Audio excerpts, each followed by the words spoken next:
Hello, my name is Abby. I'm 28 years old and recently I went through some pretty traumatic ordeals. Life isn't always meant to be stable and I expected that when I got married to Jared a few years ago. But who could have expected such a twisted turn of events? I met him in high school, but we never really talked to each other the whole time. He was kind of the shy kid who had a very small friend group. I, on the other hand, was outgoing and knew just about everyone in every class. He and I reconnected 2 years later as I was finishing my college degree, and when he asked me out, I promptly said yes. Fast forward a few years, we got married and started living together. We didn't live with his parents or mine for too long. We wanted our own space, but his folks would visit us more often than I'd be comfortable with. Not because I wanted privacy all the time, but because I'd always felt that Richie and Amanda never really approved of me. This one time they visited us on the evening of our wedding anniversary. "Oh my God, sweetie, is that what you're wearing on your wedding anniversary?" "What? Oh, sorry, it's not that time yet. Jared is on his way back from work and I came back a bit early for the special day." "Oh, seriously? You have pretty loose bosses, huh? Good for you. Are you going to fix us some tea or coffee as well?" "Yeah, sure. Please sit down. Which one do you want, tea or coffee?" "Hey, whatever you can manage to not ruin, ha ha!" Richie and Amanda always threw around mean remarks disguised as jokes or clever quips. I mean, for once or twice I could say they were joking, but when they started doing it with every conversation we had, I became pretty aware that they were being sarcastic. I don't know if they thought I was stupid, but I was catching on. I chose not to retaliate because there was really no need for that. Jared was a doctor while I worked in the pharmaceutical profession. They never really looked at me kindly since they expected that he'd get married to someone who was also a doctor. That they'd made very clear from the moment they met me. Their first question to me was, "So which hospital do you work with? The Central City Hospital or some private one?" I work with a pharma company. It's related to the medical field, of course, but I'm not a doctor. I did kind of want to be a surgeon at some point, but I didn't follow through with it. I found my field to be more relatable. "Oh, that's surprising. Pharmaceuticals mustn't pay as much as you'd expect, right?" "It does, actually. The market is huge. We even sell internationally, so I'm pretty financially stable."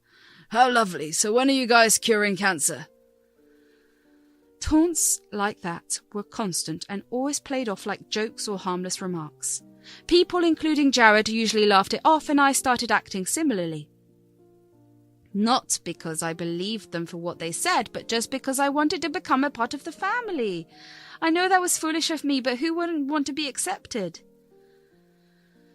A few years later, Jared's shifts became a bit irregular. He'd come home later than usual and do more night shifts. He said to me that his higher-ups wanted his presence in the hospital more often. If he kept going at it, maybe he'd be promoted. I was overjoyed when I got to hear it, but there was also a hint of sadness there.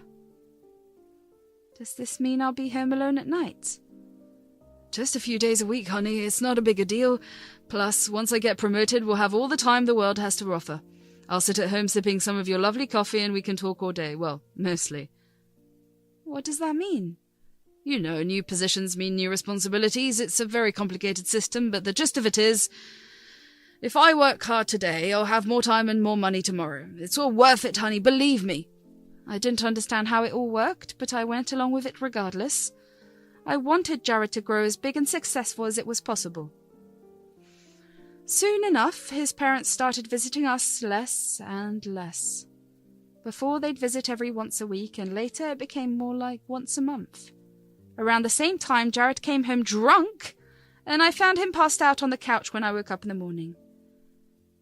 His shirt had an odd odor to it. I didn't know he used such a weird feminine perfume. "What happened last night? I didn't even realize when you came in." "Yeah, you must have slept. One of our colleagues, Dr. Sheena, had her birthday, and so she took everyone to this cool club. It was such a fun night. I can't believe I got so hammered." "But didn't you have a shift?" "Oh, we pushed a shift on some of the juniors. They need to learn to handle things by themselves too, you know. Plus, a little happy time never hurt anyone. I really wish you were there." "I'd have to be a doctor for that, huh?" Nah, nurse would be okay too. Sorry about that. I'm gonna take a quick shower. My head's hurting like anything. Can you help me with some orange juice? So I did. I prepared a glass of orange juice for him, and once he was sobered up, we sat down to have breakfast. He didn't speak of the party any further. The more I asked, the more vague he'd become. I'd ask questions like, "So how long have you known this Dr. Sheena?" Not that long. She was a junior until recently. Oh, so why'd she take everyone to a party? Must be kind of an extrovert. You could say. How long were you out last night then? Was it fun? Oh, so it was. I don't know, we must have been dancing for a good while, I guess. Well, I'd really love to meet your colleagues sometime. Why don't you call them all over for dinner? What? Oh, yeah, sure. I'll call them this weekend. Sounds great. He had no crystal clear answers to give me. I'd never met his colleagues, and that felt strange, but this time he didn't dodge anything right then. I waited and thoughtfully crafted a good dinner idea for him and his friends for the weekend to come. Everything from starters to desserts was perfectly decided. I wanted to make an impression on his friends. Come Saturday, suddenly things went sideways. I still remember being so worried and anxious about everything. Jared had been out again for work and hadn't brought over his friends at the time we'd determined together. Out of anxiety, I called him at work, but someone else picked up. Hello? Who is this? Can you give the phone to my husband, Dr. Corner? Hey there, Abby, right? Hi, this is Dr. Sheena. Jared is a bit busy right now with a patient. His duties have skyrocketed since he's been trying to get a better position. How about you call us later on and he'll probably talk to you? What was this receptionist-like tone of hers? It was as if she was talking to some unknown person. I was his wife. I knew about this promotion, but she didn't have to say it like I knew nothing. Either way, I kept it calm and got to the point. I know about it, Sheena. I'm his wife. Can you patch me through, please? When will all of you come home for dinner? All of us? Darling, I don't know what you're talking about. Jared hasn't told us anything about going for a dinner to yours. In fact, we're going to head to mine to have dinner instead tonight. Have you already prepared food? Yes! What do you mean he didn't tell you? We've been discussing this for the whole week. Could you please give him the phone? Like I said, he's busy right now. I'll be sure to let him know to call you later, okay? Fine. What? Did he just happen to forget about the whole idea just like that? I couldn't believe it.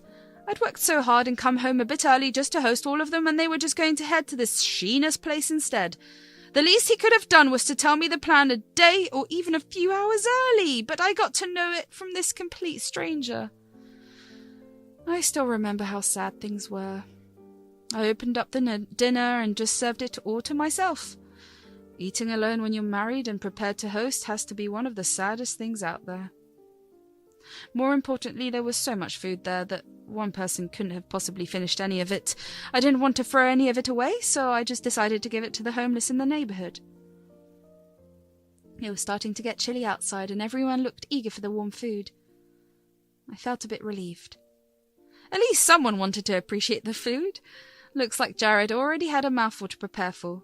When he came back, I knew there would be a war of words. What in God's name have you been up to? You didn't call me back. You didn't bring your colleagues to dinner.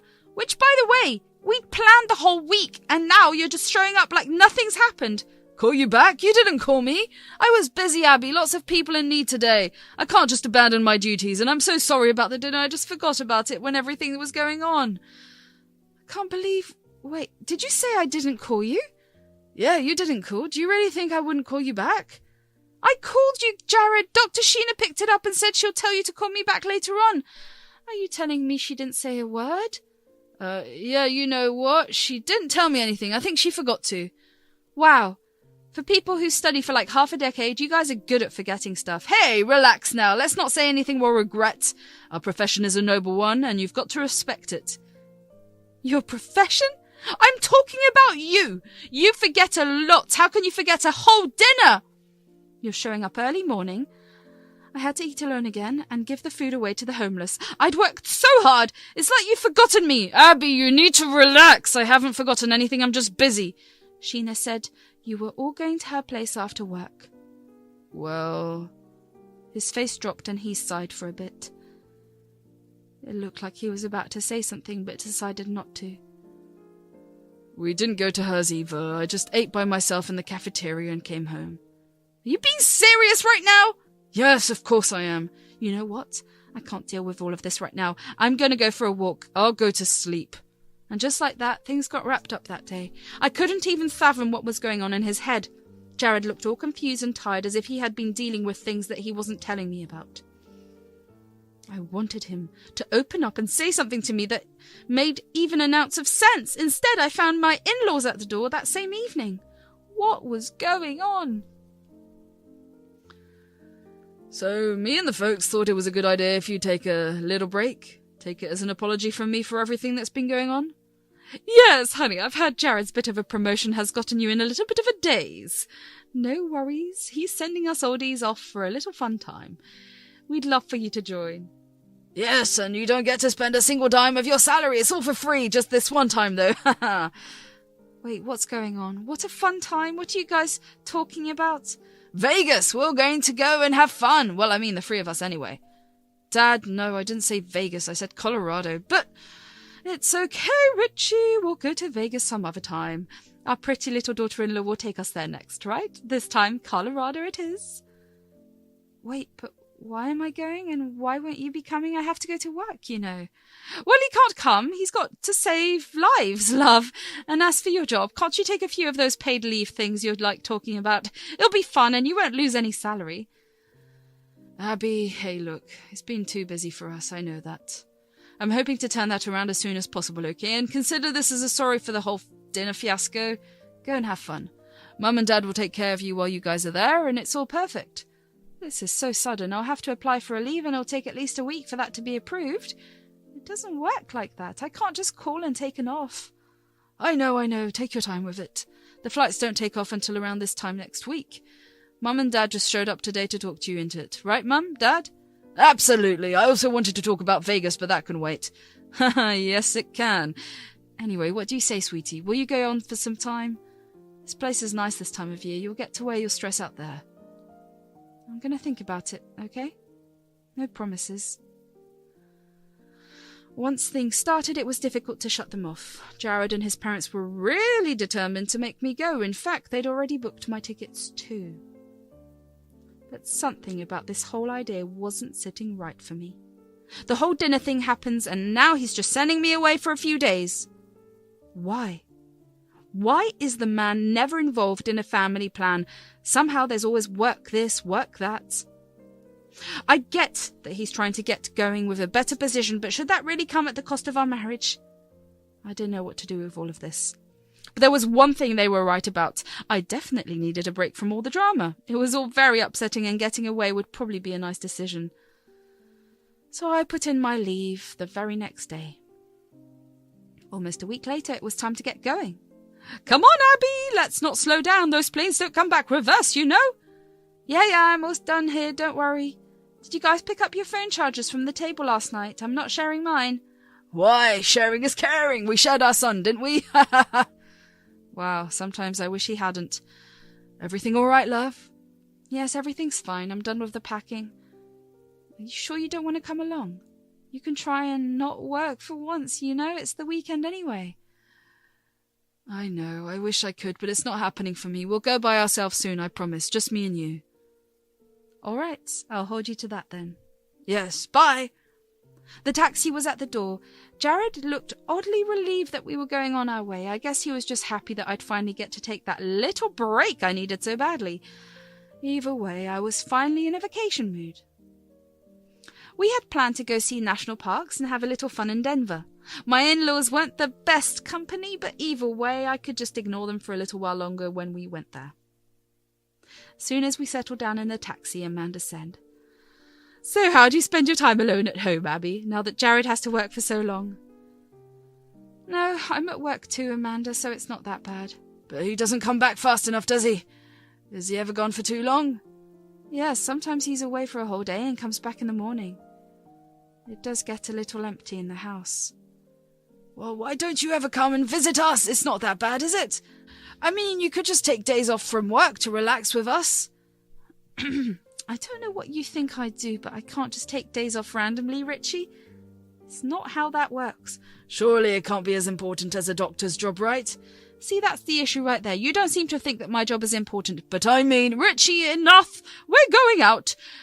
Do we have to talk about all of this? Give the girl a little space, will you? Fine, fine. I was just saying, but... Okay, let's just be quiet. I need this just as much as the other guy. The rest of the ride was surprisingly less awful. Everyone was quiet and enjoyed the mellow music that was playing in the car. Things went off track the moment I got off at the airport, though. Me and the folks just decided to start getting on our way when my phone rang. It was Jared. I picked up and heard a voice that was filled with panic. Hey, honey, can you come back real quick? I need some help. What happened? Are you okay? Can you please take a deep breath first? Just come here. I don't know how long I'll have signal. I'm locked. Jared, what? You're locked where? Jared, are you okay? What happened, darling? Is everything okay? I don't know, Help me, please come home. I'm in the basement. The call cut off. I panicked. My heart was going insane. Quickly, I grabbed a taxi and asked the driver to speed me away. There was no time. I didn't wait for Amanda and Richie to sit with me and just asked them to head home as soon as they could. They looked confused, but I didn't have time to explain. When I reached home, everything was a mess. I could see a bunch of clothes lying around the house. Everything was tossed around on the couch. I could even see stains of lipstick on Jared's shirt. What the hell was going on? I leaped to the basement door and opened the combination lock, and lo and behold, Jared stood on the stairs wearing a towel. He came in to give me a full bear hug, but I pushed him away. Oh my God, thank you so much. I can't. Jared, what the hell is going on over here? Why aren't you wearing anything? Why is there lipstick on your shirt? Thieves, they were here! Oh, and I'm assuming a thief kissed your shirt and took it off you. Tell me the truth! I'm telling you, who was it? It was Sheena! He finally admitted it. My worst fear! I thought about the possibility, but it was never more than an intrusive thought.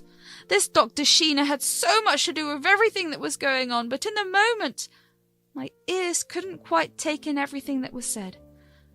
She looked me down here. Yeah, you were. I can't believe this whole time. Maybe I should throw you back in there. Please, I'm sorry, I was stupid. She's a crazy lady. I can't do this. Please don't go. Oh, yeah? You were stupid because she turned out to be awful and not because you were betraying me? God, Jared, I'm out of here. No, please don't go. Hey!